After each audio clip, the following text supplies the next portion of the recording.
खुशामदीद नाजरीन, मैं हूं शब्बीर ख़ान और आप लोग मुझे देख रहे हैं न्यूज़ 360 टॉप स्टोरी में। गोगा गैंग अपने कार्रवाइयों से बाज नहीं आ रहा और हमारी जो रियासत है और उसके जो इदारे हैं वो खामोश बैठे हैं। जी हाँ, बिल्कुल एक ऐसी ही सूरत हाल है, वो खामोश तमाशाई हैं और गोगा गैंग की कार्रवाइयाँ हैं कि वो नुकरे का नाम नहीं ले रही। उनके ख़िलाफ़, उनके कारिंदों के ख़िलाफ़ अदालत में पटिशन जा रही है, उनको अदालती नोटिस जा रहे हैं, उस पर कोई कार्रवाई नहीं हो रही, बल्कि उसके ऊपर सीधे से किसी के कानों पे जू तक नहीं रह रही कि ये एक अदालती नोटिस है और इस नोटिस का हमने जवाब देना है या हमने पेश होना है। एक बात। दूसरी बात कि अदालत का हुकूमत की, रियासत की एक बॉडी है पाकिस्तान टेलीकम्युनिकेशन अथॉरिटी, जो कि रेगुलेट करती है और नज़र रखती है इन डिजिटल प्लेटफॉर्म्स के ऊपर कि सूरत हाल को कहीं गलत रंग ना दिया जाए इन सेंसिटिव केसेस के अंदर। जैसा कि मेहदी अली काज़मी साहब की बेटी का मुकदमा है, लेकिन वो भी खामोश बैठी है। अदालत की तरफ से हुक्म दिया गया कि 7 यूट्यूबर्स के ख़िलाफ़ कार्रवाई करे पाकिस्तान टेलीकम्युनिकेशन अथॉरिटी, लेकिन वो कार्रवाई नहीं हुई, तावक्ते के अब तक नहीं हुई। और ये कि वो यूट्यूब चैनल्स जो चाह रहे हैं, जिस तरह से चाह रहे हैं, बेपर की उड़ा रहे हैं, उनको कोई परवाह नहीं है कि सूरत हाल का इसका नतीजा क्या निकल सकता है और क्या नहीं निकल सकता है।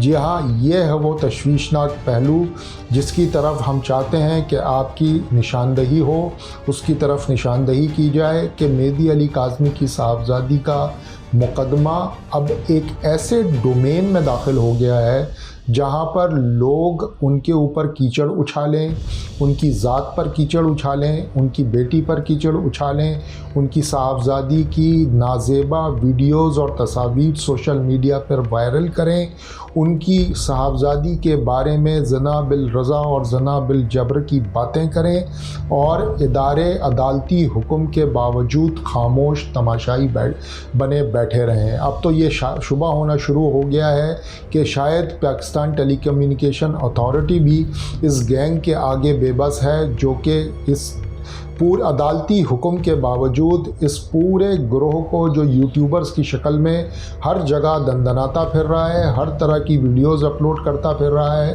कोई भी उनको नकेल डालने के लिए तैयार नहीं है। अदालती हुक्म था कि 7 यूट्यूबर्स के ख़िलाफ़ पीटीए कार्रवाई करे। आज अब तक, जिस वक्त मैं आपसे बात कर रहा हूँ, अब तक कोई कार्रवाई नहीं की गई है, बल्कि ये हुआ है कि उसके जवाब में, उस हुक्म के जवाब में एक बाज़ाब्ता 1.25 घंटे का लाइव शो कर लिया गया। उस लाइव शो के अंदर मजाक उड़ाया गया अदालती अहकामात का। उस शो के अंदर एक मरतबा फिर मेहदी अली काज़मी और उनकी फैमिली का मजाक उड़ाया गया और उसी शो में फिर जिब्रान नासिर के ऊपर प्रेस क्लब में पाबंदी के हवाले से उसका भी तमस्खुर उड़ाया गया। तो ये है पाकिस्तान की रियासत, जिसमें एक शहरी वो सिर्फ़ और सिर्फ अदालत से एक हुक्म लेता है और वो हुक्म कहता है कि जी इन यूट्यूबर्स के ऊपर पाबंदी लगाएं, इनके चैनल्स को देखें, और पीटीए खामोश है। अब इसके सिवा इस सारे मामले में और क्या कहा जाए कि पाकिस्तान टेलीकम्युनिकेशन अथॉरिटी भी लगता है कि इस गोगा गैंग के आगे बेबस हो गई है, या तो उसके कुछ अहलकार उनसे मिले हुए हैं। जी हाँ, अब क्या किया जाए कि यही कहा जा सकता है और क्या कहा जा सकता है कि ऐसा ही कुछ शुबा इस सारे सस्पिशन को जन्म दे रहा है। दूसरी तरफ जो यूट्यूबर्स की शक्ल में कारिंदे यहाँ मौजूद हैं कराची में, उनकी कोशिशें थमने का नाम नहीं ले रही हैं। जी हाँ, आज ही की बात है कि आज ही कोशिश की गई है कि एक मरतबा फिर शेल्टर होम में रसाई मिले किसी तरह से मुगविया बच्ची तक, लेकिन अभी तक तो जो सूरत हाल सामने आई है वो ये कि सिंध की पुलिस और सिंध की इंतज़ामिया इस मामले को कंट्रोल किए हुए है। वो किसी सूरत भी इन लोगों को जाने नहीं दे रही, लेकिन इन लोगों की कोशिशें ताबड़तोड़ जारी हैं। जी हाँ, ताबड़तोड़ जारी हैं। इस सारे मामले का एक पहलू और भी है, और वो पहलू ये है कि ये 8 से 10 लोग जो कराची में मौजूद हैं और पिछले 1.5 हफ्ते से मौजूद हैं, कि कोई इनसे ये पूछे कि इन्होंने अब तक कितनी वीडियोज़ अपलोड की हैं इस केस के हवाले से।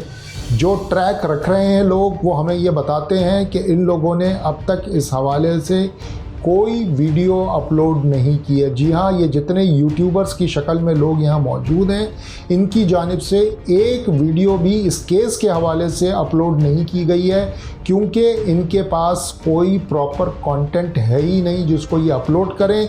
ये तो किसी और मकसद से आए थे, इनका काम कंटेंट क्रिएशन नहीं था, इनका काम कुछ और था, इनको और किसी मकसद के लिए भेजा गया था।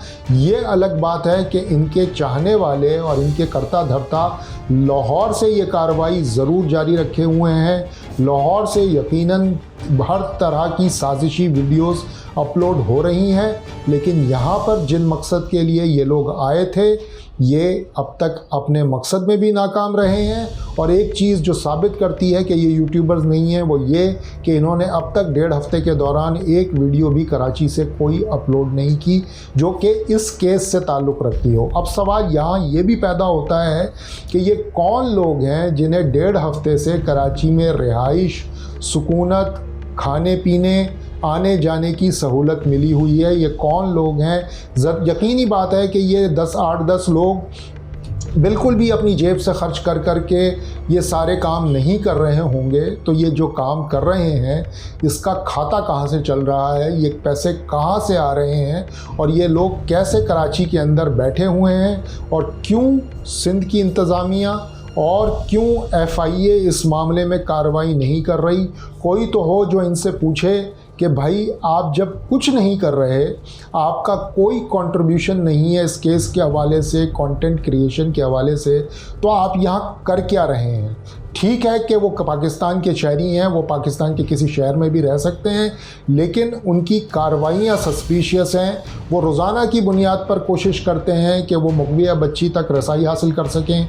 वो रोज़ाना की बुनियाद पर कोशिश करते हैं कि कोई एक ऐसी कहानी को जन्म दें जो कि मेहदी अली काज़मी, उनकी फैमिली, उनकी बेटी को किसी ना किसी तरह से स्कैंडलाइज करे। ये तो अब तक की सूरत हाल ये है कि उनके हाथ कोई सिरा नहीं लगा। अगर उनके यहाँ कोई ज़रा सा भी सिरा लगे तो वो उस कहानी को एक पूरी कथा बना करके पेश कर देंगे, लेकिन अब तक सिंध हुकूमत और सिंध पुलिस ने उनको रोके रखा है। इस हद तक रोके रखा है कि वो कहीं भी किसी जगह भी कोई अहम शख्सियत से या किसी से भी रसाई ना ले लें। ये एक इम्पॉर्टेंट ज़रूर बात की हुई है, लेकिन इनके ख़िलाफ़ कार्रवाई क्यों नहीं हो रही, ये सबसे बड़ा मामला है। उधर लाहौर में एक ग्रोह है, एक 3 लोगों का ग्रोह है जो कि रोज़ाना यूट्यूब के ऊपर फजूल बातें, फहश बातें, हर तरह की बातें मेहदी अली काज़मी उनकी फैमिली के बारे में करता है। और इधर उस ग्रोह का एक्सटेंशन भेज दिया गया है 8 से 10 लोगों का, जो कहते हैं अपने आप को यूट्यूबर्स हैं। काम वो टके का नहीं कर रहे जब से कराची में आए हैं, लेकिन वो लगे हुए हैं, यहीं बैठे हुए हैं।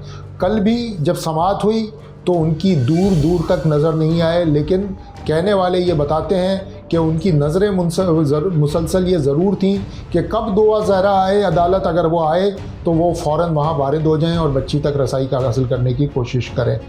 तो ये सिलसिला रोकने की ज़रूरत है। FIA को भी और सिंध पुलिस को भी इन लोगों से कम तफ्तीश तो की जा सकती है, इनसे पूछा तो जा सकता है कि आप आपके मकासद क्या हैं अगर आप यहाँ शहर में हैं, और अगर ये मकसद पूरा नहीं हो रहा तो आप वापस जाएं बराए मेहरबानी, आपके यहाँ के रेजिडेंट नहीं हैं। क्योंकि रोज़ाना की बुनियाद पे उनकी तरफ से एक नई साजिश बुनना, ये इस केस को नुकसानदेह और बड़ा ही नुकसान पहुँचा सकती है। अब तक के लिए इतना ही, मुझे इजाज़त दीजिए। खुदा हाफ़िज़।